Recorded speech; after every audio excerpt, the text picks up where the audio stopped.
तो भाई हिमांशु तो बहुत तरक्की कर रहे हैं। जब वो पहले आया था तो दिल्ली से आया था वो, तो दिल्ली का जो वर्क एटीट्यूड है वो बम्बई के वर्क एटीट्यूड से बहुत फ़र्क है उसमें। तो पहले इसको अनलर्न करना पड़ रहा था, तो 1 साल तो लगा इसको अनलर्न, दिल्ली वाला नहीं होना चाहिए, बम्बई वाला होना चाहिए। तो बम्बई वाले द डिफरेंस इज बेसिकली जो काम की एटीट्यूड है वो जुगाड़ नहीं होना चाहिए बस, बिकॉज इन दिल्ली सब कुछ जुगाड़ होता है।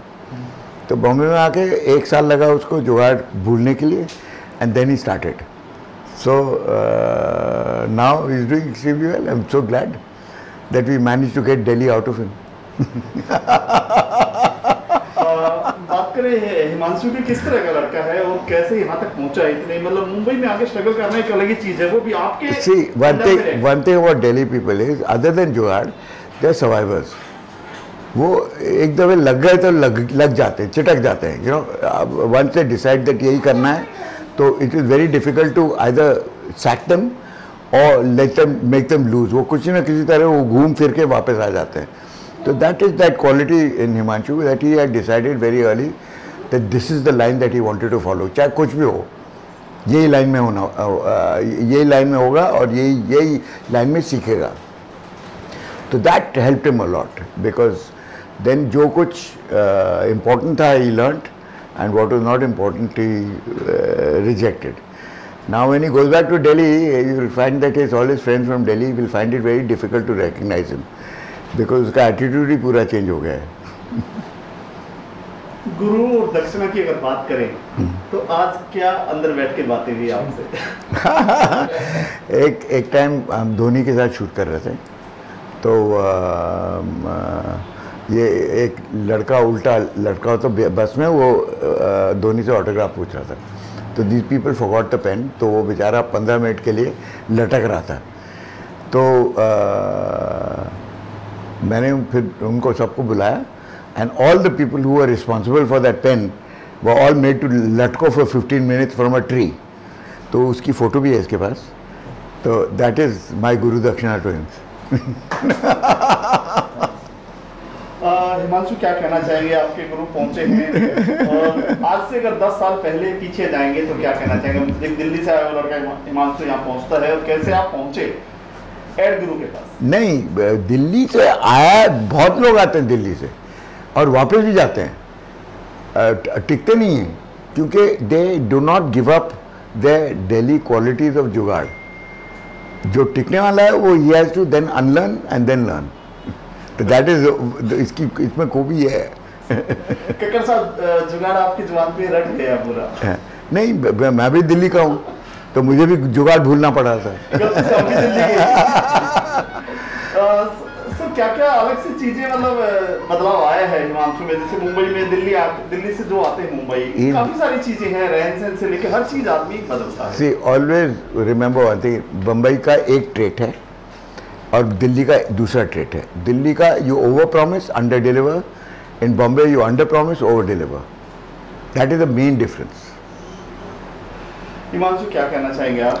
मेरे लिए तो बहुत खुशी का पल है, क्योंकि मैं जब आया था बॉम्बे तो कुछ था ही नहीं ऐसा, किसी को जानता नहीं था।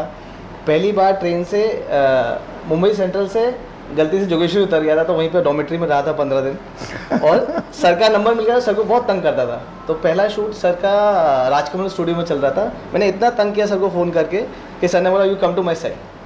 और जिस दिन सेट पे आया, सर ने बोला कितनी देर से आया? मैंने कहा 9 बजे से आया हूँ। तो सर ने बोला काम किया कुछ? मैंने कहा नहीं किया। बोला पहले काम करो, फिर बाद में बात करेंगे। That day we were shooting with Sachin sir, Sachin Tendulkar, Zandu Balm. पहले ऐसा कौन सा प्रोजेक्ट था जिन्होंने हिमांशु आपकी लाइफ बदल दी, कि एक पहला प्रोजेक्ट जो आज भी याद रखते हैं कि उसका जो अमाउंट होता है, उसकी जो पहुंच होती है, वो बहुत ही यादगार रहती है? मैंने सर के साथ बहुत सारे कमर्शियल्स किए, बहुत सारी चीज़ें सीखी, बट सबसे पहला जो मुझे चांस मिला वो सर ने दिया। एक 10 सेकंड का बिस्किट का ऐड था, जिसमें सर थे नहीं, विकास सुब्रमण्यम सर थे, और सर ने मुझे बोला यू डायरेक्टेड हिमांशु।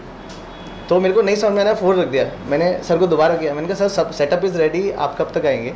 तो सर ने बोला वो एक पैच वर्क था, तो सर ने बोला यू ओनली डू इट। फिर भी मुझे समझ में नहीं आया। फिर सर ने वो चिल्ला के बोला अरे तेरे को बोल रहा हूँ कि वो जाके डायरेक्ट कर, and that was the first time I directed my first commercial on a film camera, on a photosonic camera, और ये है 11 साल पहले की बात। दो दिल्ली से जुगाड़ वाले जब मिलते हैं तो नई चीज बनती है। किक्कर साहब क्या कहना चाहेंगे? वेल, मुझे तो श्याम बेनेगल ने पीट फाड़ के सीधा कर दिया था, तो then it became my job to what you call इसको सीधा करने का। तो as I said the difference is the Delhi में दिखाते ज़्यादा है, करते कम है। हाँ, शोबाजी। इधर दिखाते कम है और करते ज़्यादा है। That's the main difference of being a professional. Sir, one common question, I mean, you know, the last 1 year corona kind of thing, तो कितना अफेक्ट हुआ है बिजनेस को, एडवर्टाइजिंग बिजनेस को, कितना रिवाइवल में टाइम? बहुत अफेक्ट हुआ है। ये तो ताजुब की बात है कि जब लोग बेकार बैठे हैं घर में, he has opened a new office and he is got so many people working with him and that is really creditable. तो पेस आने में कितना टाइम लगेगा जो नॉर्मल समय में था 2019? शायद नॉर्मल कभी होगा नहीं, बट पेस रफ्तार तो आ जाएगी बिजनेस में, क्योंकि एडवर्टाइजिंग के बगैर इंडस्ट्री चल ही नहीं सकती। तो एडवर्टाइजिंग तो होगा, पर with restrictions, mask, social distancing, और सेट पे 25 लोगों से ज़्यादा कोई आएगा नहीं। Now this discipline is not set by the crew, it is not set by the production house, it is set by the actor. क्यों? क्योंकि actor is the only person without a mask on the set. तो सबसे पहले अगर Covid होगा तो उसको होगा। तो वो इतने चमचे लेके आता था एक ज़माने में, अभी कोई नहीं आता, वो खुद आता है एंड ही मेंटेन्स दैट 25 लोग से ज़्यादा मेरे सेट पे कोई नहीं होगा, नहीं तो मैं वैनिटी में जाके बैठ रहा हूँ। So that is how the discipline is coming in right now. क्या कहना चाहेंगे आज ऑफिस के बारे में? कितना प्राउड है? आपकी पूरी फैमिली आई है, दिल्ली से भी, आपके घर से भी लोग आए हैं, क्योंकि मुंबई में क्या होता है जब खुद का कुछ चीज़ होती है तो अलग ही फीलिंग आती है। कम्प्लीटली लोगों को छत नहीं मिलती है, 20-20 साल 30-30 साल जिंदगी गुजर जाती है यहाँ पर। आपको भगवान ने सब चीज़ दी है। जब भी मैं आया था और जब काम सीखने लगा और मुझे काम आ गया सर के पास, डिसिप्लिन समझ में आया, काम का प्रोसेस समझ में आया, डायरेक्शन क्या होता है, वो I was suppose to go to New York film school. वो ना जाके मैंने सर को ज्वाइन किया और मैंने डिटेल में काम सीखा। And we used to go on the set, सब मैं लाइटमैन के साथ सेट पे जाता था और पैकअप करा के वापस आता था when I started working properly, 6 महीने में रमने के बाद। और मैं सारा काम इतना डिटेलिंग में सीखा कि अभी मुझे सुबह उठ के कोई बोले ना कि ये शूट करना है, I can shoot that and same day पे एडिट करके रात को सुबह भी प्रोजेक्ट दिए हैं मैंने। तो मैं डिटेलिंग सीखा, मिताली मैम से मैंने प्रोडक्शन सीखा, सारा बजट कैसे बनाते हैं, कैलकुलेशन कैसे करते हैं, सारा हिसाब किताब कैसे लगाते हैं, how to save money in minimum budget also. तो जब पूरा फिल्म इंडस्ट्री का कैलकुलेशन समझ में आया, हाउ डज एडवर्टाइजिंग वर्क, तो मुझे ये गेम बहुत अच्छा लगा। तो फर्स्ट टाइम मैंने सर से परमिशन लिया, मैं sir now I have understood everything, I want to start a small production house. Sir ने बोला my blessings are with you and this is in 2010। Sir ने बोला कुछ भी हेल्प लगेगा तू जाके स्टार्ट कर। मैंने 2010 में ये प्रोडक्शन हाउस स्टार्ट किया, 10-11 साल हो गए एंड अभी सारे बेस्ट एजेंसी के साथ काम किया है। We are also working as a advertising agency now. Sir, hero के बच्चे होते हैं, सिंगर के बच्चे होते हैं, उनके लिए फिल्म में उतना बहुत ही चैलेंजिंग होता है। वो चैलेंज सर आपके लिए भी है, क्योंकि आपने एड गुरु प्रहलाद कक्कड़ जी के साथ काम किया है, नाम ही काफ़ी है। तो कितना मुश्किल है ये सब चीज़ें कि कोई ऐड बनाते, कितना चैलेंजिंग होता है आपके लिए? हीरो के बच्चे और ये जितना ये सब चलता है, ये सब एक अलग चीज़ है। डॉक्टर का बच्चा डॉक्टर बनता है, बिजनेसमैन का बच्चा बिजनेसमैन बनता है, किराने वाला अपने दुकान पे बच्चे को बिठाएगा। बट जो भी काम कर रहे हो आप, सिलाई कर रहे हो, पेंटिंग कर रहे हो, जो भी कर रहे हो, एक शिद्दत से सीखना ज़रूरी है। और गुरु से जब सीखता है बंदा तो झुक के सीखता है, कोई एटीट्यूड नहीं होता। आपको जो चीज़ नहीं है, गुरु के सामने स्मार्ट नहीं बनते। पहले गुरु से सीखते हैं, समझते हैं, फिर जाके उस काम को रम जाते हैं ना अच्छे, फिर वो काम करना शुरू करते हैं। आधे लोग हमारी इंडस्ट्री में क्या दिक्कत होता है कि कोई चीज़ सीख लेता था, थोड़ा सा सीखा, 4 दिन शूट किया, चलो आई एम अ डायरेक्टर।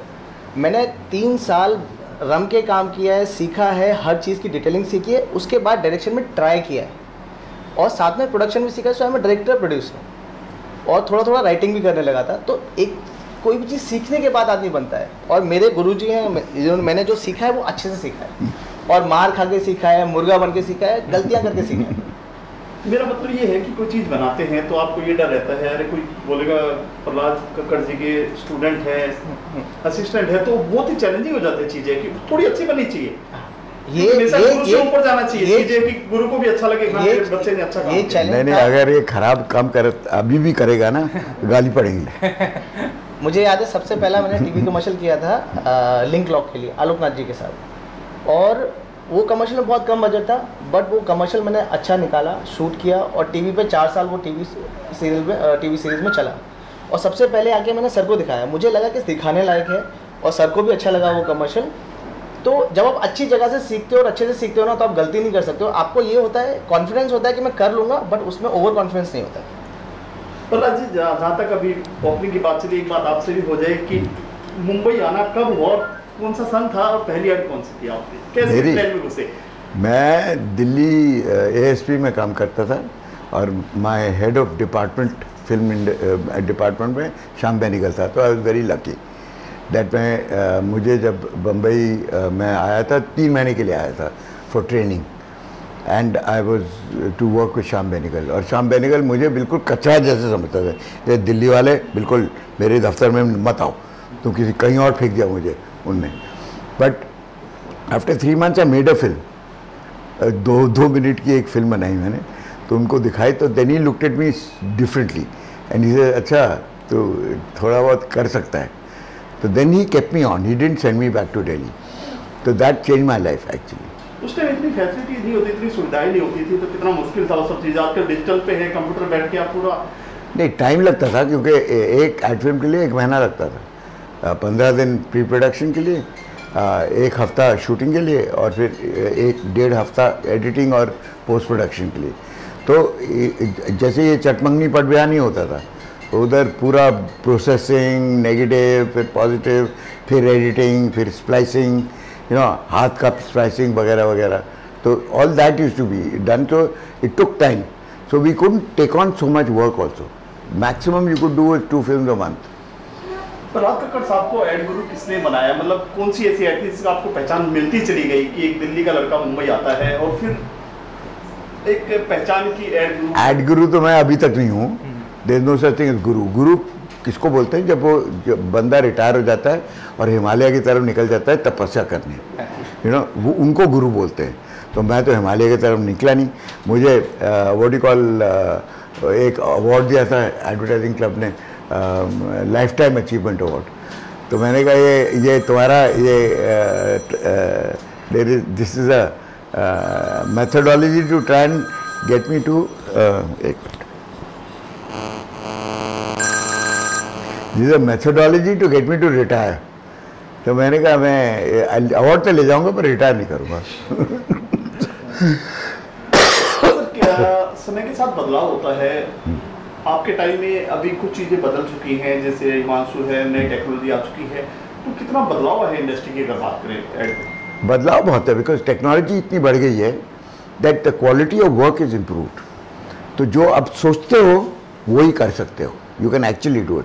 पैसा लगता है, it takes time and it takes money, but it can be done. तो आपकी जो इमेजिनेशन है और हकीकत है वो उसका गैप बहुत कम हो गया है। तो आजकल नए लड़के हैं जो काफ़ी टैलेंटेड हैं, लाइक हिमांशु के बाद और भी हैं काफ़ी सारे। तो मतलब टैलेंट है जो आज की बात करें, जो नए लड़के हैं जो सीख कर निकलते हैं, उनके बारे में क्या कहना चाहेंगे? बहुत कम लोग 3 साल के लिए डटे रहते हैं। वो 6 महीने काम करते हैं और सोचते हैं कि उनको मालूम है। और उनका जो लाइफ जो होती है, प्रोफेशनल लाइफ जो होती है, बहुत छोटी होती है क्योंकि उनको डेप्थ नहीं होता, उनकी ठहराई नहीं होती, उनको जो फाउंडेशन जो होते हैं वो इतने स्ट्रांग नहीं होते। तो जो हमारे साथ हमारे ऑफिस में 3 साल टिका है, सब ने अच्छा काम किया है, सब तरक्की कर रहे हैं and they doing extremely well and they are the people who give me the reputation. Because मुझे एड गुरु मेरे स्टूडेंट्स ने बनाया है, मैंने खुद का काम तो इट्स एज गुड और as bad as anybody else's, but the fact that anybody coming out of Genesis is outstanding in their field. तो ये रेपुटेशन जो हमें मिला है, that is why they called me an ad guru, not because of my work but because of the people I created. क्या गुरु मंत्र दिया आपने हिमांशु को कि ऐसे करना चाहिए? कुछ बोला होगा आपने? मैंने कहा 3 साल तक तू अगर टिक सकता है तो 3 साल टिक जा, फिर तू उड़ेगा। मतलब भी उड़ने के लिए तैयार है, बट टिकना भी बहुत मुश्किल है ना। I make it very difficult for them to टिको। टिकने की बात पर सर बहुत सारी चीज़ें सामने आती है। हाँ। आपकी टिकने की बात में बहुत सारी चीज़ें क्या कहना चाहिए? मतलब क्या मार्केट में आजकल चैलेंज है, मार्केट काफ़ी बड़ी है, नहीं, market is huge, but competition भी ह्यूज हो गई ना। हमारे ज़माने में 20-25 प्रोड्यूसर हुआ करते थे एड फिल्म बनाते हुए। अभी 5000 प्रोड्यूसर हैं, सब भी प्रोड्यूसर बन गए, यू नो, और डायरेक्टर बन गए हैं या कुछ 6 महीने के बाद। बट उनमें जो ठहराव होता है वो नहीं है। तो that is why people prefer to take ex Genesis people. तो मुझे बंसाली साहब के यहाँ एक हमारी लड़की गई थी इंटरव्यू के लिए, because they were taking production people. तो यहाँ से वेर यू वर्कड? जी विद प्रहलाद। तो ही सेड कितने साल टिकी तू? वो उसने बोला कितने साल टिकी तू प्रहलाद के साथ? सिर्फ 3 साल। इसे ठीक है, no interview, tomorrow you start working. Himanshu, आपने अपने गुरु की फोटो लगाई, बहुत कम ऐसा देखने को मिलता है, क्या कहना चाहेंगे? क्या सोचकर आपने बनवाया, जो पीछे बनवाई है? सी क्या होता है लाइफ में, हम माँ बाप से सीखते हैं, टीचरों से सीखते हैं अपने, मगर मेरा जो प्रोफेशन है, जो काम मैं कर रहा हूँ, जिससे मेरी रोजी रोटी चलती है, वो मैंने सर से सीखी है। तो जैसे मैंने भगवान में अंदर गणेश जी की मूर्ति लगाई है, और वैसे ही मैं सर की फ़ोटो लगा रहा हूँ ब्लेसिंग्स के लिए, कि मुझे एक फ़ोटो देख के मुझे एक अंदर से ताकत मिलती है। कभी मुझे लगता है ऐसा नहीं कर पाऊँगा, तो देखता हूँ मैं इतना सारी चीज़ें इतनी की है तो ये भी कर सकता हूँ। कभी कभी बहुत सारे चैलेंजेस आते हैं, बट फ़ोटो लगाने का रीज़न यही है कि मुझे इस फ़ोटो से प्रेरणा मिलती है, मुझे सीख मिलती है, मुझे हिम्मत मिलती है। क्योंकि मैंने सीखा है, मैं जब भी बैंड्रा से निकलता हूँ ना, तो कोशिश करता हूँ जैसे सिद्धिविनायक के नाम एक बार सर के भी चरण स्पर्श करके जरूर आऊँ। ये मेरा अपना कल्चर है और मेरी ये मान्यता है। ज़्यादातर क्या कहना चाहेंगे सर आप? वेल, वो तो खैर एग्जैजरेट कर रहा है, ऐसी बात नहीं है। ज़्यादातर वो बांद्रा से जाता है तो वो एल को आके जाके चाट खाता है, but that is more important then coming and meeting में, क्योंकि उसको मालूम है कि अगर मेरे से मिले तो 50% चांसेस है तो गाली खाएगा। तो उधर से भी पतली गली हो सकती है। थैंक यू सर बात करने के लिए।